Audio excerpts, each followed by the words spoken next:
예, 안녕하세요. 예, 감정시대를 살아가는 법, 오늘은 세 번째 시간입니다. 예, 저희가 첫째 시간에는 감정과 일을 다뤄봤고요. 두 번째 시간에는 이제 감정과 연애를 살펴봤습니다. 오늘 세 번째 시간의 주제는 리스크 사회에서 성인이 된다는 것입니다. 어른이 된다는 것, 성인이 된다는 것은 이제 오늘 어떻게 느끼게 되는가, 이런 이야기를 한번 해보겠습니다.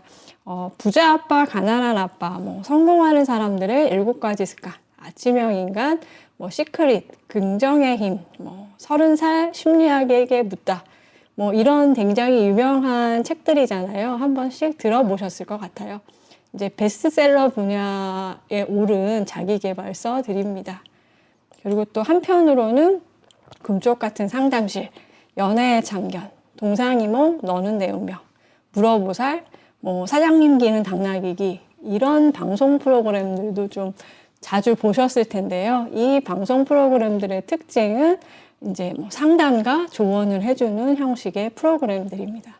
어떻게 보면 다 전반적으로 자기 개발과 관련된 책들과 프로그램이라고 볼 수 있는데요. 오늘은 이제 이렇게 자기 개발과 성인이 된다는 것, 이런 주제로 한번 얘기를 나눠볼게요. 오늘 우리가 함께 살펴본 책은 이 강에서도 우리가 함께 봤던 이제 에바 일루지의 감정 자본주의입니다. 이 책은 2011년에 나온 사랑은 왜 아픈가 보다 조금 더 먼저인 2007년에 발표되었고요. 두 책의 그 출판 연도를 보면 굉장히 최근의 문제를 다루고 있구나 하는 점을 아실 수 있을 겁니다. 예, 에바 일루즈는 이제 감정 자본주의에서 미국에서 최초로 출간된 자기 개발서부터 살펴보고 있거든요. 어떤 책이냐면 1859년 이제 세뮤엘 스마일즈의 자기 개발이라는 책이에요. 그러니까 이게 지금 따져보면 한 160년 전에 나온 책이죠. 정말 이 자기 개발의 역사가 길구나, 이런 점을 좀 체감해 보실 수 있을 것 같고요. 이 책의 내용으로 보면 빈손으로 무명의 시절을 거쳐 굉장히 근면성실함으로 성공을 이룬 남자들의 생애를 소개하고 있어요. 그러니까 이 책의 대표적인 내용을 살펴보자면 어떤 성공 내러티브 같은 거죠.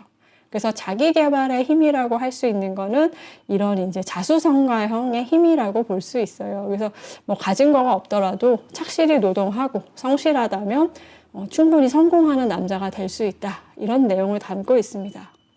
예, 그리고 이제 1, 2차 세계대전을 거치면서 전 세계적으로 프로이트의 정신분석학이 주목을 받게 됩니다.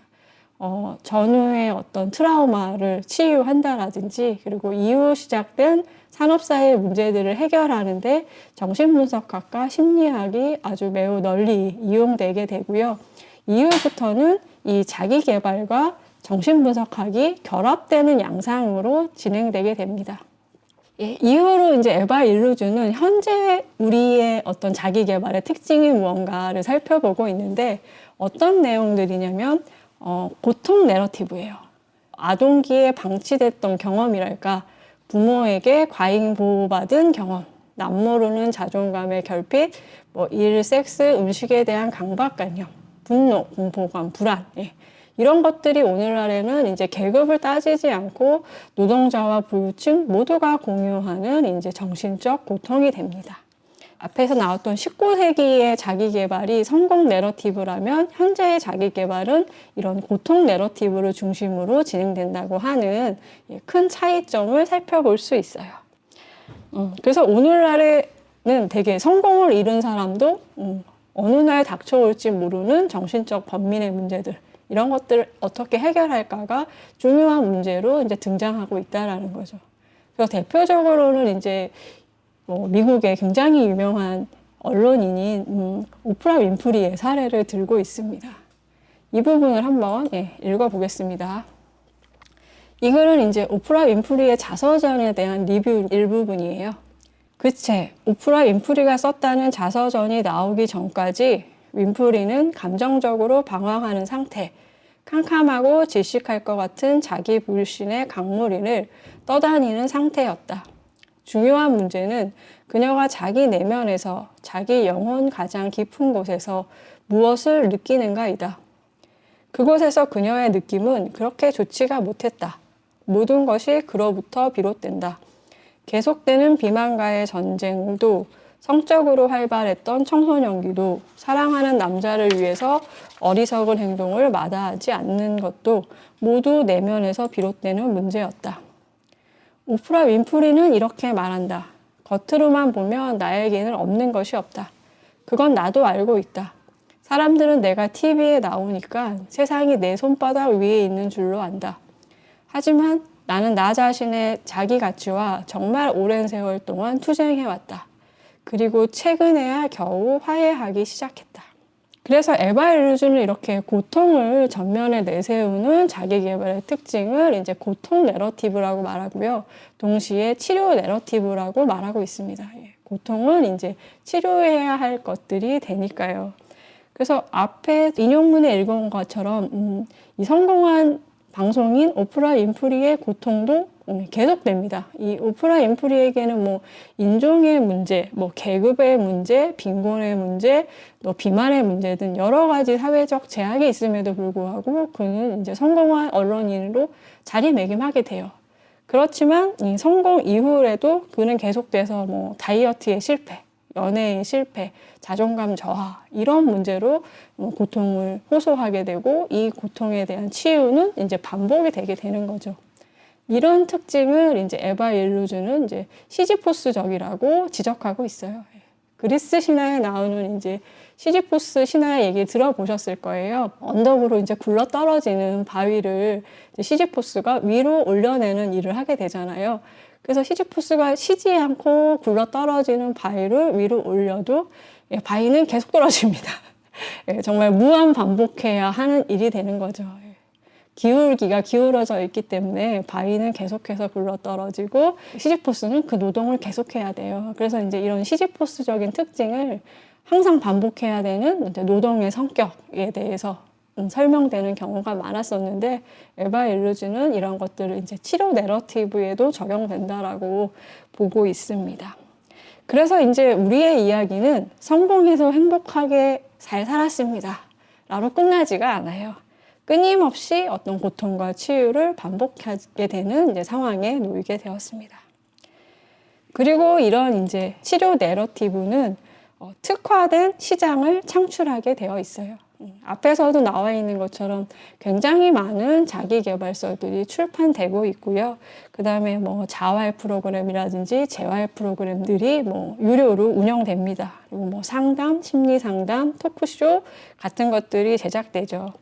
최근 한국에서는 이제 정신건강 치료를 보장하는 자녀 보험 상품까지 등장을 했어요. 그리고 이제 이 광고를 보셨을 텐데 이 광고 모델이 이제 육아 상담을 굉장히 유명하신 분이죠.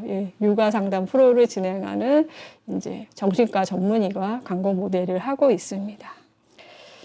앞에서도 이제 그 상담 형식의 TV 프로그램이 굉장히 인기다라는 얘기를 들었잖아요. 이런 TV 프로그램들은 이제 시청자를 이제 잠재적 환자나 잠재적 소비자로 확대하게 되어 있어요. 방송을 보다 보면은 아, 우리 집 아이의 문제도 좀 심각하구나. 저 문제를 좀 해결해 봐야겠구나.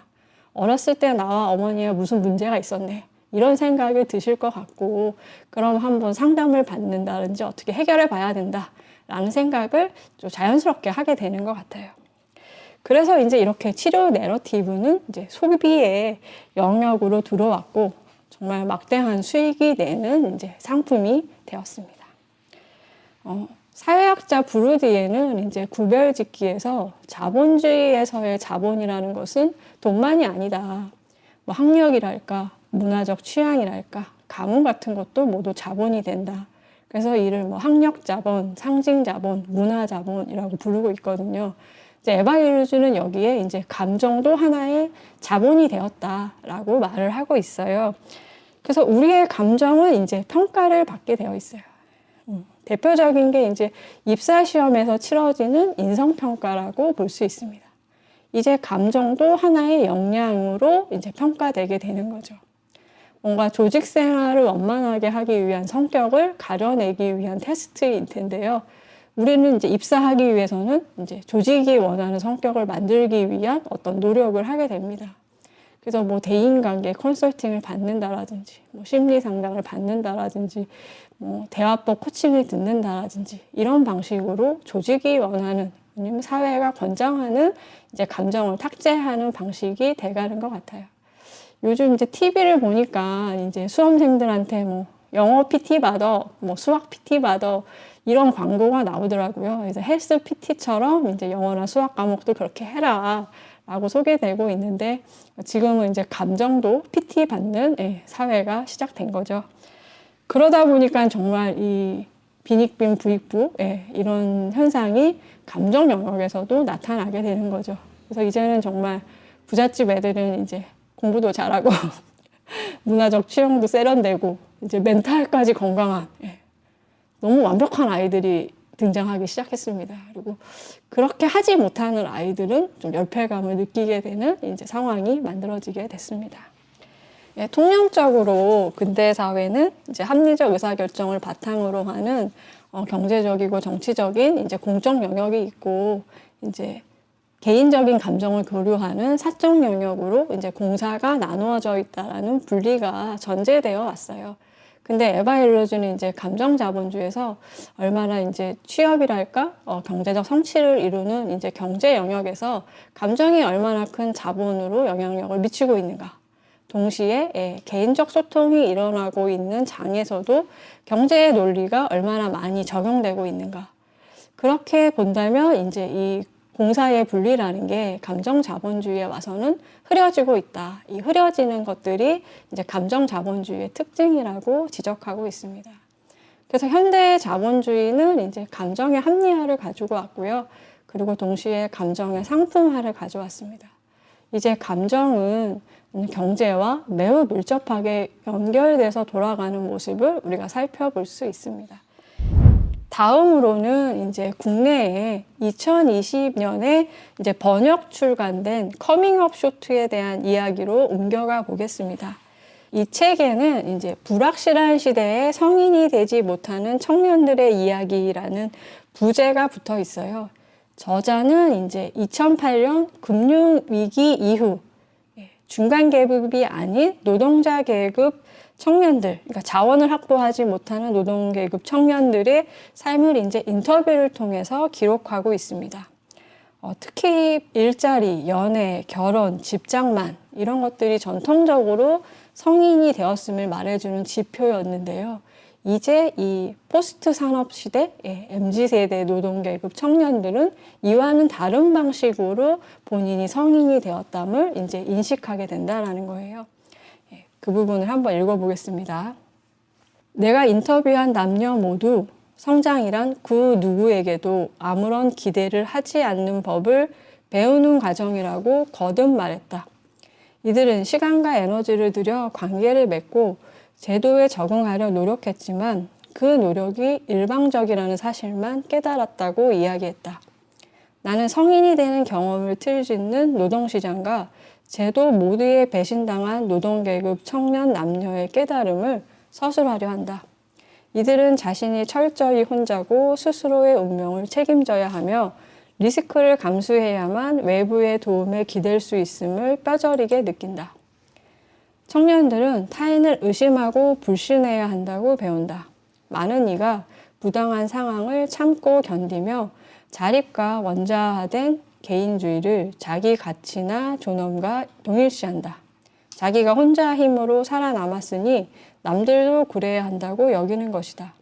단기 유연성, 끝없는 유동성, 공허한 제도들의 시대에 성인기로의 이행은 뒤집혀 왔다. 성인이 된다는 건 사회 집단이나 제도로의 진입이 아니라 그것들의 노골적인 배제를 수반하는 과정이다.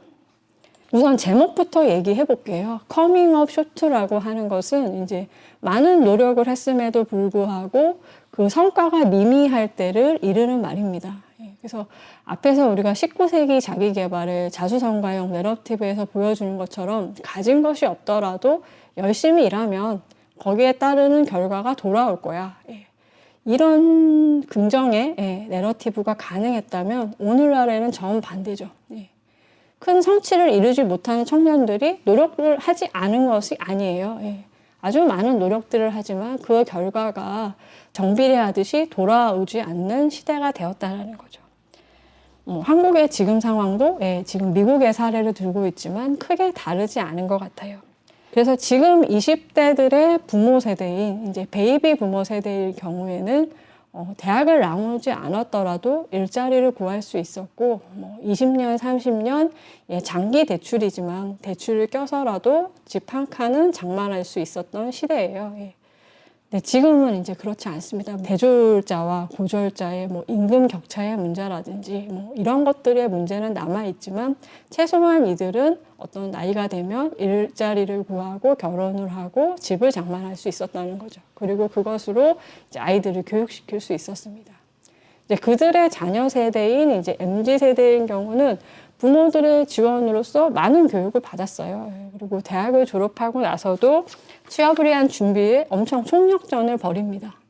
그렇다고 하더라도 이제 포스트 산업 사회에 이들에게 돌아갈 수 있는 일자리는 적어졌어요.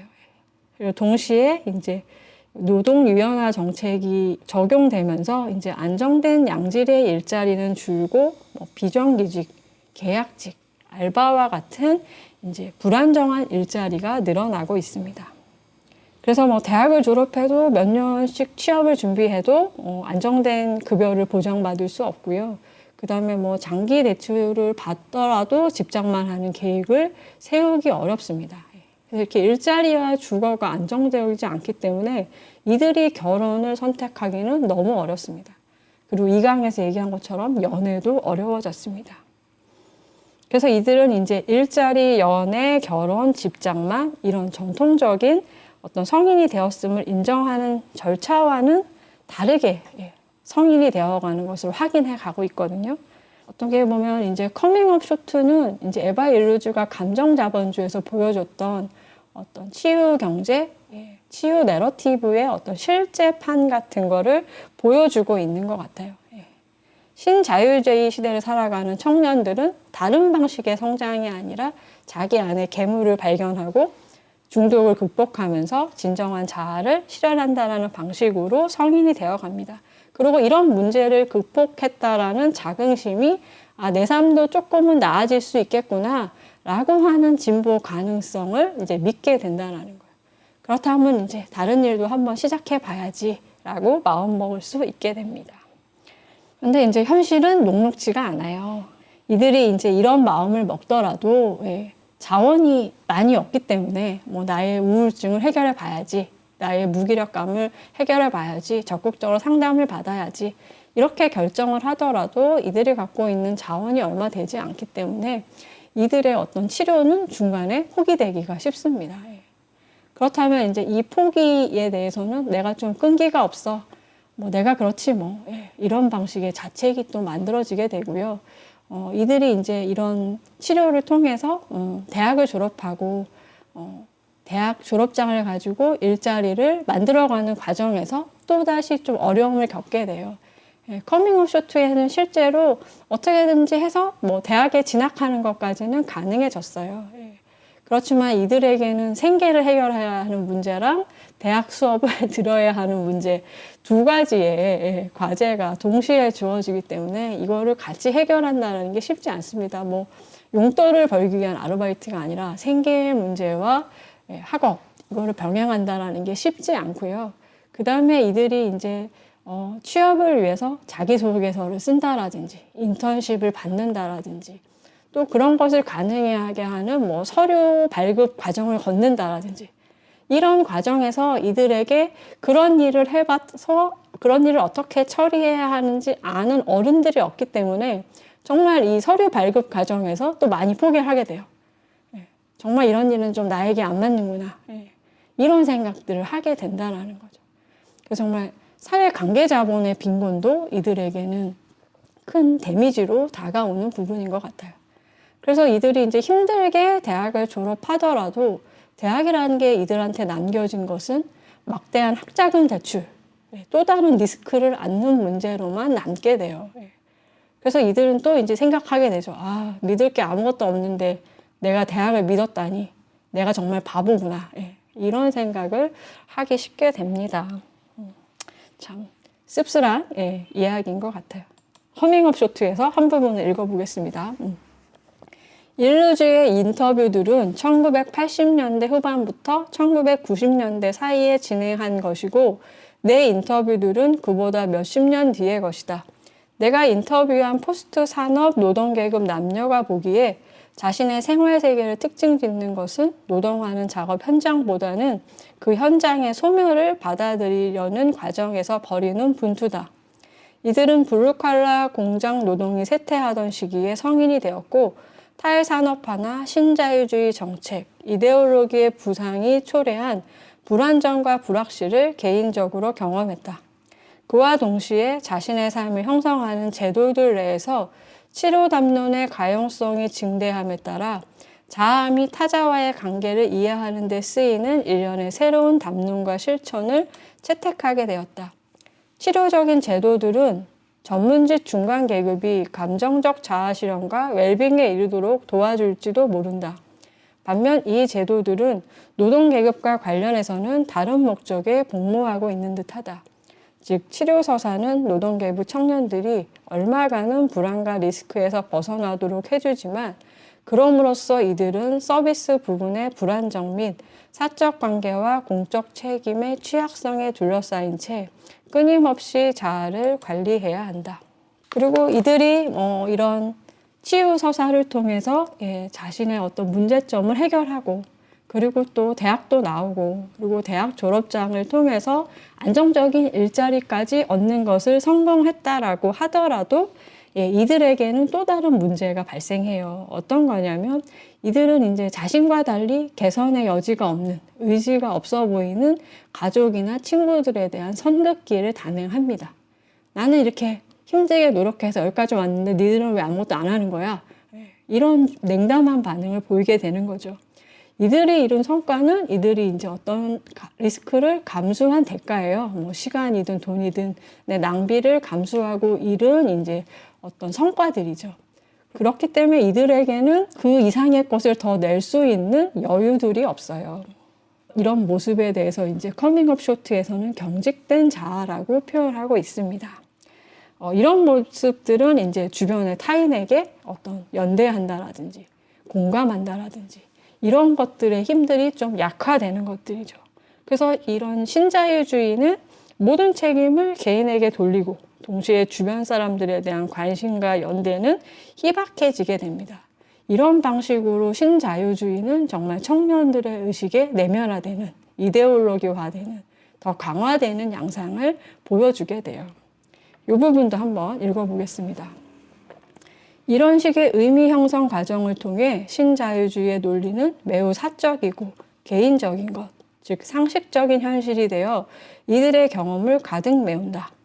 신자유주의는 추상적이며 독립된 경제 영역의 담론과 실천만이 아니라 감정 영역에 체험된 의미 및 가치 체계가 되어 사람들을 위해 군림한다.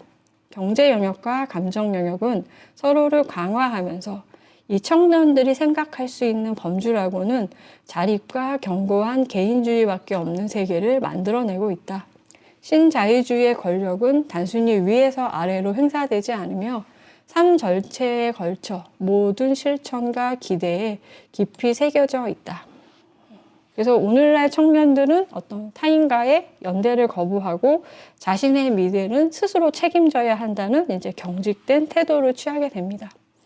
그리고 모두가 자신만 생각하게 될 때 아이러니하게도 정말 스스로 자신을 책임질 수 없는 상황이 도래해요.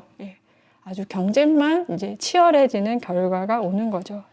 커밍업 쇼트의 저자는 이런 신자유주의가 어떤 방식으로든 상처를 낸다. 특히 자원을 갖지 못한 노동계급 청년들에게는 상처를 내게 된다라고 말하고 있습니다. 근데 이제 커밍업 쇼트에는 이제 이런 사례들이 굉장히 많아요. 그래서 모든 것에 실패하고 할 일 없어진 청년들에게 주어지는 것은 이제 신용카드 한 장. 정말 모든 것은 다 해결하기가 어려운데 20살만 되면 너무 쉽게 발급되는 신용카드들 때문에 이들이 어떤 임시 방편적인 문제를 해결하고는 곧 신용불량자가 되는 모습. 그래서 또 막대한 부채의 굴레에 들어가게 되는 것. 또 미국은 또 의료보험 제도가 정착되어 있지 않잖아요. 그래서 어떤 일하는 중간에 발생한 질병이라는 것들이 또 이들의 노동을 관두게 하는, 그래서 다시 또 빚이 쌓이게 되는 구조를 만들어내는, 예, 정말 좀 우울하죠. 예, 이런 얘기들이 정말 한 권 가득 담아 있고, 이런 청년들이 선택하게 되는 방법이 뭐 파병이라든지 입대라든지, 예, 이런 선택을 하게 된다라고 하는 모습이 좀 씁쓸하게 그려지고 있습니다. 그렇지만 예, 커밍업 쇼트에서 모두 이런 이제 청년들의 어떤 좌절, 예, 이런 모습만 다뤄주고 있는 건 아니에요. 그 중에는 정말 아주 희박한 사례지만 예외적으로 이제 월리라는 청년의 사례를 다뤄주고 있는데요. 어떤 모습이냐면 월리는 지금 남의 집 소파에서 살아요. 예. 그러니까 보증금과 월세조차 낼 수 없는 거죠. 그렇지만 이 청년은 최근 몇 년 동안 뭐 빵가게, 정육점, 소형 슈퍼마켓 이런 곳에서 일하면서 이제 생계를 유지하려고 하고, 그 다음에 또 그동안 쌓인 이제 신용카드 빚을 해결하려고 해요. 그럼에도 불구하고 이 청년이 다른 청년들하고 다른 게 있다면 스스로를 이제 혁명가라고 묘사를 하고 있습니다. 이 청년은 이제 10대 때 굉장히 실험적인 아방가르 음악, 예, 이런 것들을 접하게 됐대요. 그래서 그때 들었던 음악 중에 이제 노이즈라고 하는 장르가 있었다는 거죠. 모든 음악들은 이제 어떤 음악이 좋은 음악일까, 좋은 소리일까, 이런 것들을 추구하게 마련인데, 이제 노이즈 음악을 들으면서 모든 사람에게 듣기 좋은 소리만 있는 것은 아니구나. 예. 이 노이즈라는 게 노동 계급의 어떤 특징을 반영하는 예술일 수도 있겠구나. 이런 생각을 하게 됐다는 거죠. 그래서 이 다음부터 이 사람은, 이 월리는 친구들과 함께 그 조그만 슈퍼마켓에서 이제 노조를 만들어 보려고 한다라든지, 아니면 그 지역에서 일어나는 젠트리피케이션에 반대를 한다라든지, 뭐 전국민 의료보험 정착하는 일에 뭐 싸워간다라든지, 이런 시도를 해보려고 하는, 예, 사례가 등장하고 있습니다. 이런 일이 뭐 쉽지는 않겠죠. 같이 일하는 청년들이, 친구들이 떠나가는 일도 있을 거고요. 그 성과는 굉장히 미미하게 닥쳐올 거예요. 예. 그럼에도 불구하고 우리를 이제 포기하지 않고 뭐 리스크 풀링, 예. 리스크를 한 사람이 감당하는 게 아니라 뭐 조금의 소액이라도 모아서 기금을 만든 다음에 뭐 실업이라든지 질병의 상태인 사람에게 대출이 아닌 방식으로 빌려줄 수 있는 이런 모의를 해본다라든지 이런 일에 이제 적극적으로 에너지를 쏟고 있어요. 그래서 다른 청년들과 어떤 윌리의 어떤 차이점이 있다라고 한다면 이제 이 윌리에게는 우리라는 감각이 살아있기 때문이라는 거죠. 제가 강의를 하면서 우리는 이런 얘기를 많이 했는데 정말 누구를 우리라고 부를 수 있을까요? 예, 앞에서 나온 것처럼, 예, 중간 계급과 노동 계급의 어떤 감정 관리에 이런 차이가 있다라고 말을 하는데 도대체 누구를 우리가 우리라고 호명할 수 있을까? 이것도 한번은 뭐 심각하게, 예, 생각해 봐야 될 개념이지만, 아무튼 윌리는 이 문제에 있어서 혼자 해결하는 게 아니라 우리가 함께 해결해야 돼, 예, 이런 감각을 갖고 있고, 예, 이런 활동을 이어간다라는 거죠. 매우 드문 사례예요. 예. 그렇지만 아주 없는 사례는 아니라고 생각이 되고요. 그리고 이것이 또 뭐 미국에만 한정되어 있는 것 같지는 않고, 예, 한국의 청년들 중에도 이런 청년들이 저는 있다고 생각합니다. 그래서 우리에게 주어진 미래가 뭐 그렇게 어둡지만은 않구나라고 하는, 예, 생각을 해보겠습니다. 예. 저는 이제 긍정적일 수 있는 사례를 이제 올해 되게 인기를 모았던 드라마 나의 해방일지에서 한번 찾아보려고 합니다. 진짜 이 드라마가 엄청 이슈가 됐죠. 드라마 진행되는 동안도 그렇고 드라마가 끝나자마자 뭐 해방, 뭐 추앙, 구시 막 이런 것들이 막 신드롬을 일으켰던 드라마입니다. 예, 서울에 있는 직장에 출퇴근하기 위해서 이제 길바닥에 서너 시간씩 버려야 하는 이제 염시 3남매의 모습은 커밍업 쇼트에서 소개되고 있는 이제 노동계급 청년들의 모습과 뭐 유사해요. 특히 둘째 창희 같은 경우는 자신을 뭐라고 말하냐면 이런 짜리, 예, 계란 흰자, 견딜 수 없는 촌스러움, 마음 둘 데 없는 쪽팔림. 예. 이것도 참 명대사 중에 하나였어요. 태어나서 희열, 쾌락, 황홀 이런 걸 경험해 본 적이 없다. 이렇게 좀 부정적인 감정으로 일관되게 설명하고 있어요. 그래서 창희는 경기도에 살고 있기 때문에 서울에 사는 여자와 연애하기가 어렵습니다. 또 차도 없기 때문에 정말 키스할 때도 없어요. 그 다음에 이 드라마의 주인공이었던 이제 미정이 같은 경우는 눈 뜨고 있는 시간이 모두 노동이다. 첫째 시간에 감정 노동을 했었는데 미정이에게는 정말 직장에서의 감정 노동이 어마어마합니다. 그리고 또 이제 창희의 친구로 나오는 현아 같은 경우는 이제 반지하에 살며 이제 알바를 전전하고 있어요. 그래서 이런 모습들을 보면 아까 제가 말씀드린 것처럼 자원 없는 청년들이 갖고 있는 모습들을 그대로 좀 대변해주고 있다라고 생각되는데요. 드라마 나의 해방일지 인물들은 서울에 사는 청년들보다 출퇴근 시간에 더 많은 시간을 써야 하는 노동 약자이기도 하고요. 또 동시에 이제 뭐 서울 시내에 부동산을 얻을 수 없는 주거 약자이기도 합니다. 동시에 이들은 감정에서도 약자라는 거죠. 이들이 갖고 있는 이제 부정적인 느낌들, 에너지들이 뭐 엄청나다는 걸 드라마 내내 볼 수 있었습니다. 그렇지만 이제 이 드라마 나의 해방일지에서는 이제 오늘날 트렌드가 된 자기계발과 결합된 치료의 서사로 이 문제를 해결하지 않는다라는 거예요. 이 점이 저는 이 드라마의 진정한 어떤 해방적인 측면이 아닐까 생각해 보고 있습니다. 창희의 얘기를 한번 해볼게요. 창희 같은 경우는 연애보다는 일에 어떤 스토리의 방점이 좀 찍혀져 있어요. 창희가 직장을 7년 다니는 이제 편의점 본사죠. 직장을 관두면서 하는 얘기인데 제 갈 길이 아닌데 계속 떠밀려 달려갈 필요 없잖아요. 깃발 꽂을 데가 없어요. 돈, 여자, 명예 없는 욕망을 만들어 달려갈 수도 없고 이런 말을 남기고 이제 창희가 7년 다니던 직장을 관두게 되는데 그에게는 이제 뭐 더 좋은 직장으로 옮겨간다라든지 근로 조건이 마음에 안 든다라든지 이런 현실적인 이유가 아니라 뭔가 알 수 없는 것에 이렇게 끌려가는 듯한 이런 억압감에서 좀 벗어나고 싶어, 압박감에서 벗어나고 싶어 이런 마음으로 이제 퇴사를 선택합니다. 그러면서 창희가 하는 말이 뭐가 있냐면 나에게도 형이 있었으면 좋겠다 이런 얘기를 해요. 형이 있다면 이제 집안의 유일한 아들로서 받는 부담감을 좀 벗어날 수도 있을 것 같고 그 다음에 어떻게 살아가야 하는지 형의 모습을 보면서 조금 알아볼 수 있지 않을까. 그래서 드라마에서도 천호진이 이제 아버지 역할을 나오는데 정말 드라마 내내 꿋꿋하게 일만 하고 밥만 드시죠. 얘기도 몇 마디 안 하세요. 아주 정말 19세기 자기계발의 전형처럼 일만 하는 아버지의 모습이 보이고 그 아버지는 어느 정도의 성과를 이뤘죠. 집도 있고 땅도 어느 정도 있다라고 나오고 자식들을 대학 교육까지 시켰어요. 그렇지만 창희가 아버지 같은 방식으로 오늘날 어른은 될 수 없다라는 거죠.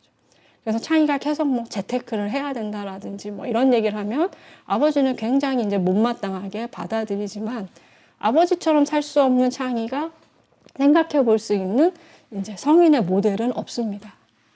이때 창희네 집에 이제 일꾼으로 들어오는 구씨를 바라보면서 이제 창희는 어떤 어른의 한 모델을 보게 돼요.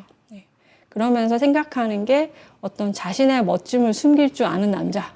이거는 괜찮은 어른이 아닐까? 이런 생각을 하게 되는 거죠. 창희는 이제 구씨가 어떤 사연 때문에 숨어 사는 굉장히 대단한 인물일 거다. 이렇게 생각을 해요.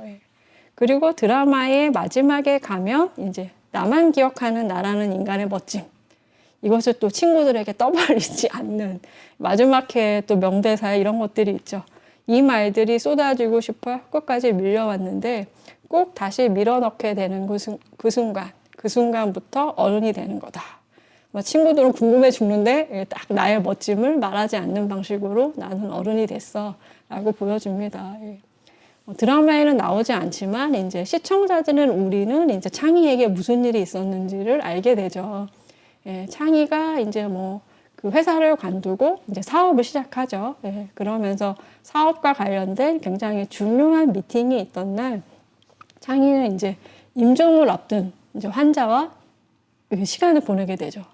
그래서 빨리 가야 되는데 차마 그 임종을 앞둔 사람을 혼자 둘 수 없어서 그 미팅 기회를 놓치게 돼요. 그래서 이후에 창희의 시간은 정말 파란만장한 빗깎기의 시간, 편의점이라는 회사를 관뒀는데 다시 편의점 점주가 돼서 이제 어마어마한 빚을 갚는 이제 여정이 계속되는 게 보여주게 됩니다. 그렇지만 어떻게 보면 이 시간들이 창희에게는 내가 어떤 일을 좋아하는 사람인가를 이제 알아가는 과정이기도 해요. 어떤 일이 있냐면 이제 회사를 그만두자마자 어머니가 돌아가시게 돼요. 그래서 혼자 남게 된 아버지를 내가 케어할 수 있어서 얼마나 다행이냐. 창희는 이렇게 생각을 하거든요. 내가 회사를 관뒀는데 집안일이 나에게 쏠려. 이거 정말 나한테 족쇄가 채워지는 거 아니야? 생각하기 쉬운데 창희는 그렇지 않고 참 다행이라고 생각을 합니다.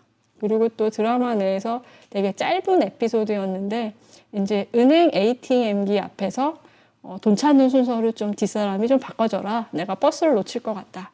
그래서 이제 순서를 바꿔주죠. 그리고 그 사람이 떠난 자리를 보니까 잔액이 부족해서 인출하지 못했습니다. 이런 메시지를 창희가 보게 됩니다. 그러면서 내가 순서라도 양보해 주길 다행이구나. 돈도 못 찾은 저 아저씨가 참 버스까지 놓쳤으면 너무 안 됐다. 내가 이제 그러지가 않아서 참 다행이다라고 생각을 합니다. 그러면서 창희는 알게 돼요. 나는 가랑비처럼 티 안 나게 여러 사람 촉촉하게 해주는 일에 희열을 느끼는 사람이구나. 나는 이런 일을 좋아하는 사람이구나. 그래서 정말 딱 찰떡같이 장례 지도사라고 하는 직업을 창희가 찾아가는 과정을 볼 수 있어요. 그래서 정말 앞에 나왔던 것처럼 돈, 여자, 명예, 이제 없는 욕망에 떠밀려 갈 뻔했던 이제 창희는 나름대로의 서사를 갖고 어른이 되게 됩니다. 미정과 알코올 중독자 구씨의 사랑도 어떤 구씨가 알코올 중독을 이제 극복하는 방식으로 전개되지 않아요. 미정이는 한 번도 구씨에게 술 마시지 마라, 술을 끊어라 라고 말하지 않습니다. 그러니까 미정은 알코올 중독자가 가지고 오는 리스크를 이제 끊어 안으면서 그 사람을 계속해 가는 거죠. 굉장히 위험한 사랑에 뛰어드는 거예요. 아마 드라마를 보면서 이제 구씨가 손석구가 아니었어도 미정이는 구씨를 저렇게 사랑할 수 있었을까? 우리가 굉장히 많은 논쟁을 했지만 아무튼 드라마의 결말은 그렇게 났어요. 굉장히 오늘날 이야기되는 리스크를 제거하지 않는 방식으로 이들은 문제를 해결해 갑니다. 그리고 참 이 드라마의 결말에 많은 사람들이 굉장히 감동을 받았다면 이것이 말해주는 게 뭘까? 우리가 그렇게 리스크를 줄이기 위해서 감정 관리하고 살아가는 것, 이것이 우리한테 바람직할까? 이런 회의감이 좀 드는 시대가 아니었나 하는 점을 볼 수 있을 것 같습니다. 마지막으로는 이제 창희의 친구 현아의 얘기를 좀 해보고 싶어요. 현아는 이런 대사를 합니다. 배터리가 0으로 날 소진시켜야 제대로 산 것 같아. 조금이라도 에너지가 남아있으면 무거워. 되는 것도 없고 잃은 것도 없지만 어쨌든 죽을 힘을 다했다. 앞에 이제 커밍업 쇼트의 내용인 거죠. 이들이 성과는 없지만 그렇다고 그냥 허랑방탕하게 산 것들은 아니에요. 보면은 이 나의 해방일지에 보면 첫째 기정은 결혼을 합니다. 둘째 창희는 자신에게 맞는 진로를 찾아가요. 그리고 셋째 미정이는 이제 사랑을 이루게 돼요. 그래서 이 3남매 모두에게는 해피엔딩의 결말이 이루어집니다. 그렇지만 우리가 지금 본 것 같은 현아, 반지하에 살며 주중 알바, 주말 알바를 계속 반복하고 있는 현아에게도 해피엔딩이 있을까? 많은 사람들이 놓인 상황과 비슷한데요. 이 부분에 대해서는 한국의 능력주의의 저자 박권일의 얘기를 한번 들어보겠습니다. 일반적인 의미에서 평등주의는 너무 많이 혹은 너무 적게 갖는 건 불공평하다라는 것이다. 반면 한국형 평등주의는 나도 부자가 되어야 한다이다. 자매품으로 내 새끼도 서울대에 가야 한다와 나도 MBA를 따야 한다 등이 있다. 즉 일반적 평등주의는 부자와 나의 비대칭만 문제 삼는다. 전자의 처지에 서면 필연으로 부자가 가진 것을 일정 부분 빼앗아 올 수밖에 없다. 그래야 못 가진 자에게 분배할 테니까. 그러나 후자의 처지에 서면 그런 일은 벌어질 수 없다. 부자들의 것을 빼앗는 것은 곧 자신의 숭고한 목적을 훼손하는 것이기 때문이다. 박건일은 이제 한국의 능력주의에서 한국 사람들이 못 견디는 것은 불평등이 아니라 이제 불공정이다라고 말하고 있어요. 이런 생각의 기저에는 능력에 따른 이제 차등 보상을 공정하다라고 생각하는 이제 능력주의가 작동하고 있는 거예요. 그래서 뭐 인천공항 비정규직, 정규직 전환 사태라든지 뭐 조국 사태라든지 한국 최근에 일어났던 굉장히 시끌벅적한 사건들의 공통적으로 드러나는 양상입니다. 비정규직이 자동으로 이제 정규직으로 전환된다면 그동안 이제 정규직이 되기 위한 채용을 위한 준비했던 사람들에게는 역차별이 된다. 이런 의견이 있고요. 또 뭐 아빠 찬스, 엄마 찬스를 통해 뭐 의전이나 로스쿨에 합격할 수 있는 특혜를 누리지 못하는 사람들에게는 박탈감을 준다. 이런 내용들의 기사를 많이 보셨을 거예요. 그래서 여기에서 보면은 어떤 정규직이나 비정규직에 대한 차별, 학력이 가져오는 특혜, 이런 것에 대한 불평등은 그냥 인정하겠다라는 논리가 깔려 있는 거죠. 그 대신 그 특혜에 진입할 수 있는 과정의 공정함만 문제를 삼겠다라고 하는 이제 논리가 작동하고 있습니다. 이제 한국 사람 대부분의 욕망은 서울대와 강남 아파트로 이제 집약되었다라고 박건일은 굉장히 이제 비꼬아서 말해요. 그러면서 그런 점에서 한국 사회는 욕망의 민주화, 욕망의 평등화를 이뤘다라고 신랄하게 말하고 있거든요. 그래서 이런 구조가 가져오는 이제 소득 격차나 불평등은 바꾸려고 하지 않고 그 과정의 공정성에만 촉각을 내세운다는 거예요. 박건일은 이제 이러한 사태를 소비자 정체성이라는 개념으로도 한 번 더 설명해주고 있습니다. 그 예시로 등장하고 있는 것들이 이제 이화여대의 장애인 학생에게 이제 계단식 강의실이 배정됐어요. 그래서 좀 이동하기가 쉽지 않으니까 이 여학생이 강의실을 좀 변경해줘라 라고 하는 요청을 하게 됐다라는 거죠. 근데 이 학생의 요청에 대해서 다른 동료 학생들 대부분이 나는 그런 불편을 감수하고 싶지 않다 라고 하는 냉담한 반응을 보였다라고 해요. 그래서 저자는 이제 이런 심리에 대해서 뭐라고 보냐면 정말 죽어라고 입시를 치러서 대학에 들어왔다는 거죠. 그리고 정말 천문학적인 등록금을 내고 내가 대학에 다니게 됐는데 그래서 내가 누릴 수 있는 특혜는 어디든지 좀 뼛속까지 누릴 수 있을 만큼 다 누리고 싶은데 왜 내가 피해를 감수해야 되냐. 이런 거야말로 정말 등가 교환의 원리가 작동하는 소비자 정체성이죠. 그래서 이제 한국 사회에는 이제 시민이 사라졌습니다. 소비자만 남게 됐어요. 그래서 이제 이렇게 시민은 사라지고 소비자만 남은 소비자주의 앞에서는 뭐 환대라든지 연대라든지 이런 사회적 가치는 참 힘을 잃게 됩니다. 그리고 더 나아가서는 이제 능력에 따른 차등 보상을 되게 원칙이라고 생각하게 되고 여기에 따라오는 이제 차별과 혐오에 대한 제의식도 줄어들게 되고 동시에는 뭐 차별과 혐오도 공정하게 생각할 수 있는 위험한 사고로 이어질 수도 있습니다. 현재 한국은 이제 가계 소득 격차 OECD 36개국 중에 32위를 차지한 매우 불공정한 나라예요. 높은 자살률과 낮은 출생률이 또 이러한 측면을 보여주는 또 다른 통계 자료라고 할 수 있습니다. 이렇게 능력주의와 불평등이 이제 재생되는 곳에서 현안은 정말 알바와 반지하를 벗어날 수 있을까? 굉장히 쉽지 않겠다. 어렵겠다라는 이제 생각이 듭니다. 커밍업 쇼트의 저자 제니퍼 실바는 이제 이렇게 말합니다.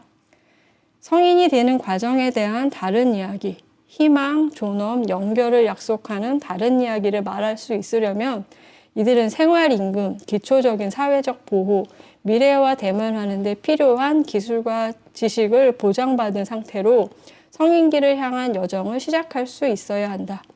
노동계급 청년 남녀는 존엄과 진보의 새로운 정의를 필요로 한다. 이를 통해 청년들은 성인이 된 이야기를 감정관리로 환원하지 않고 불안전 및 상실과 맞서 싸우게 될 것이다. 우리의 모든 공동체가 건강하고 활력을 유지하려면 경직된 자아들이 아니라 연결과 상호 의존을 발전시키는 존엄의 관념들을 창출하고 육성해야 한다. 이제 모든 것을 개인이 책임져야 하는 신자유주의는 개인의 감정까지도 이제 하나의 역량이 되었고요. 그 감정의 관리는 이제 관리되어야 하는 하나의 스펙이 되었습니다. 이러한 경향성은 자본주의가 만들어내는 불평등을 가리는 효과를 나타내요. 그래서 모든 것은 개인의 역량이나 책임으로 돌려주는 구조가 계속 반복되게 되는, 재생산되게 하는 구조를 또 만들어냅니다.